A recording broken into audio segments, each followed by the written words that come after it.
આપણી સંકલ્પ ન્યૂઝ ચેનલને સબસ્ક્રાઇબ અને લાઇક કરો, બેલ આઇકન દબાવો જેથી આવનાર ન્યૂઝ અપડેટ્સની નોટિફિકેશન આપના મોબાઈલ પર સૌથી પહેલા પહોંચે. Like, subscribe and share the video. નમસ્કાર દર્શક મિત્રો, હું છું ચાંદની ચૌધરી. સંકલ્પ ન્યૂઝમાં આપ સૌનું સ્વાગત છે. સમાચારની શરૂઆત કરતા પહેલા એક નજર આજના મુખ્ય સમાચાર પર. વલસાડમાં નકલી દસ્તાવેજોના આધારે ભારતીય પાસપોર્ટ મેળવવાનું મોટું રેકેટનો એસઓજીએ 2 આરોપીની ધરપકડ કરી. વલસાડ જિલ્લામાં નકલી દસ્તાવેજોના આધારે ભારતીય પાસપોર્ટ મેળવવાનું એક મોટું racket Valsad special operation group દ્વારા ઝડપી પાડવામાં આવ્યું છે. એસઓજીએ આ કૌભાંડના મુખ્ય સૂત્રધાર સહિત 2 આરોપીઓની ધરપકડ કરી છે. તેમને કોર્ટમાં રજૂ કરીને 4 મે સુધીના રિમાન્ડ મેળવવામાં આવ્યા છે. પોલીસ અધિક્ષક યુવરાજસિંહ જાડેજાની સૂચના હેઠળ વલસાડ એસઓજી પીઆઈ દિનેશ પરમારના નેતૃત્વમાં ટીમે ટેકનિકલ સર્વેલન્સ અને બાતમીદારોની મદદથી આ કાવતરું ઉગાડું પાડ્યું હતું. આ કાર્યવાહીમાં પાસપોર્ટ એજન્ટ અને નકલી આધાર કાર્ડ બનાવનાર મુખ્ય સૂત્રધારની ધરપકડ કરવામાં આવી છે. પોલીસની પ્રાથમિક તપાસમાં સામે આવ્યું છે કે આરોપીઓએ યુનાઇટેડ કિંગડમના UK-21 વિઝા સ્કીમનો લાભ લેવા માટે આ ષડયંત્ર રચ્યું હતું. આ સ્કીમ હેઠળ સરળતાથી વિદેશ જવાના લોભમાં આરોપીઓએ ખોટા નામ અને સરનામાવાળા જન્મના દાખલા, પાન કાર્ડ અને આધાર કાર્ડ જેવા સરકારી દસ્તાવેજોમાં ચેડા કરીને નકલી કાગળો બનાવ્યા હતા. એસઓજીની ટીમે બાતમીના આધારે દમણના ખારીવાડ વિસ્તારમાં આવેલી જેક એન્ટરપ્રાઇઝ નામની ઓફિસ પર દરોડો પાડ્યો હતો. આ ઓફિસ નકલી દસ્તાવેજો બનાવવાનું મુખ્ય કેન્દ્ર હોવાનું બહાર આવ્યું છે. પોલીસે ઘટના સ્થળેથી laptop, colour printer, bond paper અને ફોટો પેપર સહિત દસ્તાવેજો બનાવવામાં વપરાતો તમામ મુદ્દામાલ જપ્ત કર્યો છે. પોલીસે આ કેસમાં 2 મુખ્ય આરોપીઓની ધરપકડ કરી છે. જિગ્નેશ ઉર્ફે જેક પટેલ રહે દમણ નકલી દસ્તાવેજો બનાવવાનો મુખ્ય માસ્ટર માઇન્ડ, જીતેન્દ્ર ઉર્ફે જીતુ દમણિયા રહે નાલા સોપારા પાસપોર્ટ એજન્ટ તરીકે કામ કરીને કાવતરું પાર પાડતો હતો. વલસાડ પોલીસે આ રેકેટમાં અન્ય કેટલાક લોકો સંડોવાયેલા છે અને અત્યાર સુધીમાં કેટલા લોકોએ આ રીતે નકલી પાસપોર્ટ મેળવ્યા છે તે દિશામાં વધુ તપાસ શરૂ કરી છે. ગત તારીખ 20/4/26ના રોજ વલસાડ સિટી પોલીસ સ્ટેશનની અંદર આ ડુપ્લિકેટ પાસપોર્ટ હોવાનો એક ગુનો એસઓજી દ્વારા નોંધવામાં આવેલો હતો.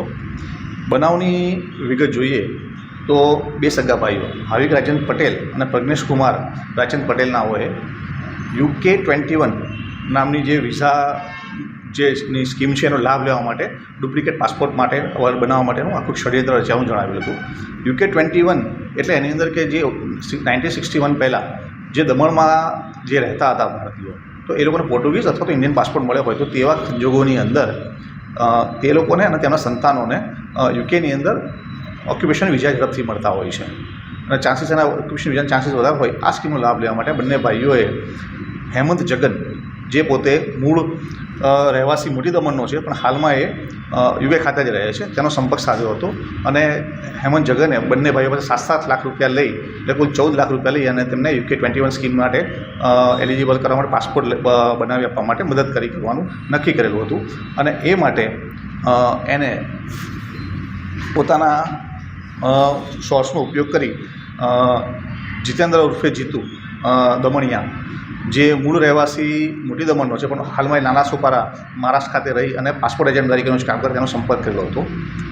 આ એજન્ટે બંને ભાઈઓ પાસેથી 1,30,000 એટલે કુલ ટોટલ 2,60,000 લઈ અને સમગ્ર જે પ્રક્રિયા છે ડુપ્લિકેટ જે પાસપોર્ટ ડુપ્લિકેટ મેળવવા માટે ખોટા દસ્તાવેજ ઊભા કરવા માટે સંપર્ક કરી અને સુરત આરટીઓ ઓફિસની અંદર ઓનલાઈન એપ્લિકેશન સહિતની તમામ કામગીરીમાં મદદગારી કરી હતી. આ જે ડુપ્લિકેટ પાસપોર્ટ માટે જે ડોક્યુમેન્ટ જોઈએ, આધાર કાર્ડ, પાન કાર્ડ અને બર્થ સર્ટિફિકેટ, એ તમામ ઓરિજિનલ લઈ અને આરોપી છે જિગ્નેશ ઉર્ફે જેક, જે નાની દમણનો રહેવાસી છે અને પોતે ત્યાં આગળ જેક એન્ટરપ્રાઇઝ નામની દુકાન રાખેલ છે, તે પોતે કોમ્પ્યુટરની અંદર ફોટોશોપની મદદથી જે ઓરિજિનલ ડોક્યુમેન્ટ હતા એની અંદર બંને ભાઈઓનું નામ ભાવિક સંદીપ ફાંકવિલ અને પ્રજ્ઞેશ સંદીપ ફાંકવિલ એ રીતના ડોક્યુમેન્ટ ઊભા કરી અને પાસપોર્ટ ઓફિસની અંદર ડોક્યુમેન્ટ જમા કરાવેલા હતા.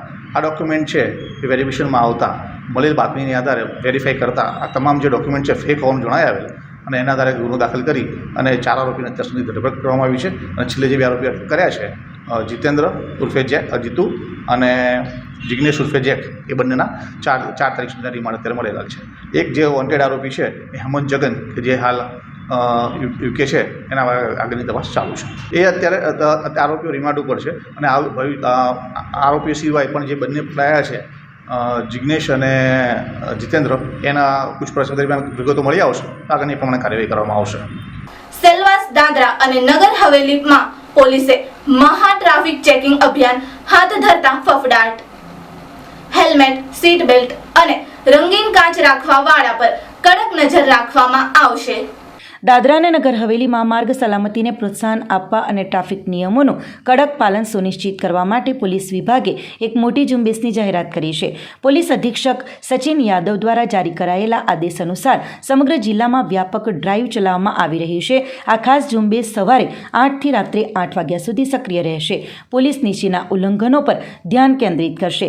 હેલ્મેટ વિના ટુ વ્હીલર ચલાવવું, સીટ બેલ્ટ ન પહેરવો, વાહનો પર પ્રતિબંધિત રંગીન કાચનો ઉપયોગ કરવો, ખોટી પાર્કિંગ અને ખામીયુક્ત નંબર પ્લેટ રાખવી તેમજ પોલીસ વહીવટી તંત્રે જિલ્લાના 13 મહત્વપૂર્ણ સ્થળોએ ભારે પોલીસ દળ તૈનાત કર્યું છે.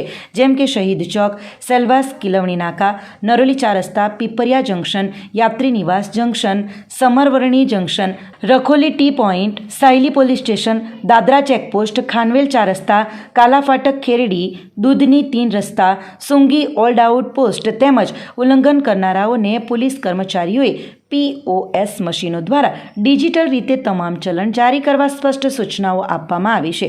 પારદર્શિતા માટે સમગ્ર પ્રક્રિયાનું શરીર પર પહેરેલા કેમેરા અથવા મોબાઈલ ફોનનો ઉપયોગ કરીને વિડીયોગ્રાફી કરવામાં આવશે. POS મશીન રેકોર્ડ દ્વારા વારંવાર ગુનેગારોની ઓળખ કરવામાં આવશે અને તેમની સામે કડક કાર્યવાહી કરવામાં આવશે. જો કોઈ વાહન ચાલક વિવાદ ઊભો કરે છે તો 112 ERSS ને તાત્કાલિક જાણ કરવામાં આવશે અને પુરાવા તરીકે વિડીયો પુરાવા પણ રાખવામાં આવશે. પોલીસ વિભાગે સામાન્ય જનતાને ટ્રાફિક નિયમોનું પાલન કરવા, સલામત રીતે વાહન ચલાવવા અને ચેકિંગ દરમિયાન તૈનાત પોલીસ કર્મચારીઓને સહકાર આપવા અપીલ કરી છે.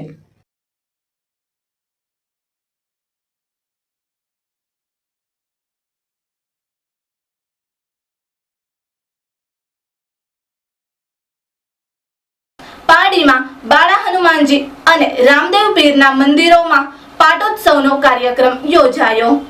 પારડી દમણી ઝાપા વિસ્તારમાં બાળ હનુમાનજી તથા રામદેવ પીરના મંદિરોના પાટોત્સવ નિમિત્તે ભવ્ય ધાર્મિક કાર્યક્રમનું આયોજન કરવામાં આવ્યું હતું.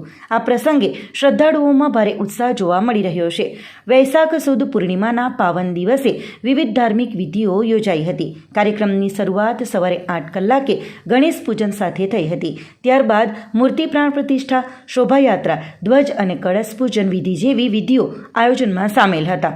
બપોરે હવન યજ્ઞ, જે મહાઆરતી તથા મહાપ્રસાદનું વિતરણ પણ કરવામાં આવ્યું હતું. રાત્રે ભજન સંધ્યાનું પણ આયોજન કરવામાં આવ્યું હતું. આ કાર્યક્રમમાં મુખ્ય મહેમાન તરીકે સંત લક્ષ્મણરામ બાપુએ હાજરી આપી હતી અને આશીર્વાદ પાઠવ્યા હતા. કાર્યક્રમનું આયોજન સમસ્ત વાલ્મીકી સમાજ દ્વારા કરવામાં આવ્યું હતું.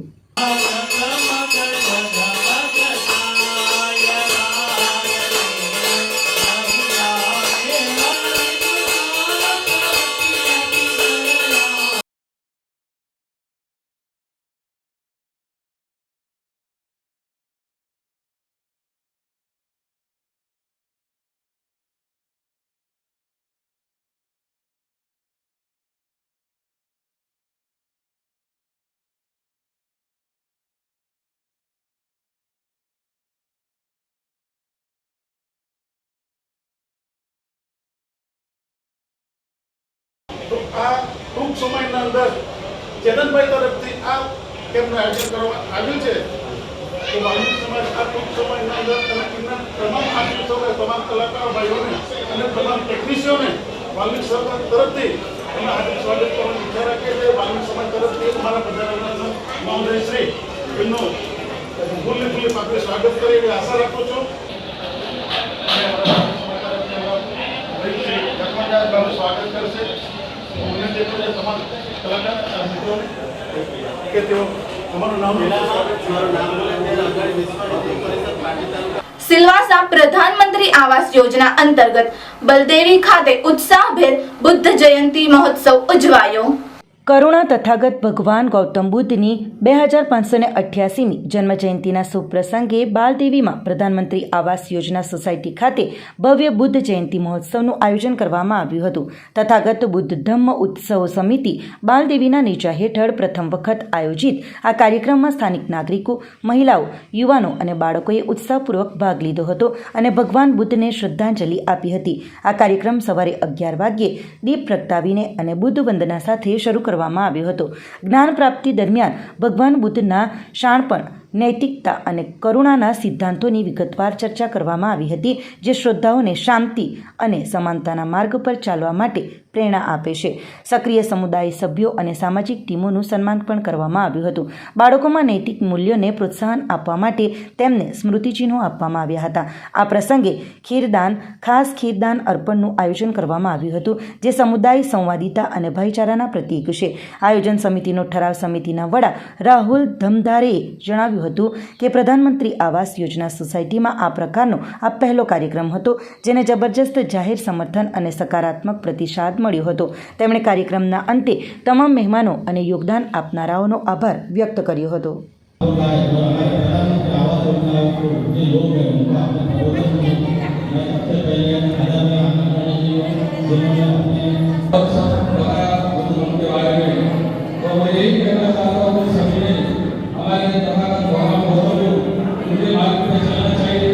यही संदेश देना चाहेंगे कि हम 3 साल से यहाँ पे रह रहे थे, लेकिन कोई प्रोग्राम नहीं हो रहा था. इस टाइम राहुल ढेमडेरे भाऊ आणि मेश्राम भाऊ यानी इन लोग ने सपोर्ट किया, हम लोग को भी उत्साहित किया और प्रोग्राम के लिए तैयार किया.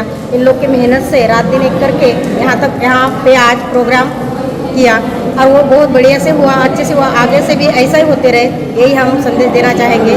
और बुद्ध शांति धम्म ये अपनाते रहे सब लोग, चलते रहे. તો આ હતા આજના સમાચારો. નવા સમાચારો સાથે કાલે ફરી મળીશું. નમસ્કાર. આપણી સંકલ્પ ન્યૂઝ ચેનલને સબસ્ક્રાઇબ અને લાઇક કરો, બેલ આઇકન દબાવો, જેથી આવનાર ન્યૂઝ અપડેટ્સની નોટિફિકેશન આપના મોબાઈલ પર સૌથી પહેલા પહોંચે. Like, subscribe and share the video.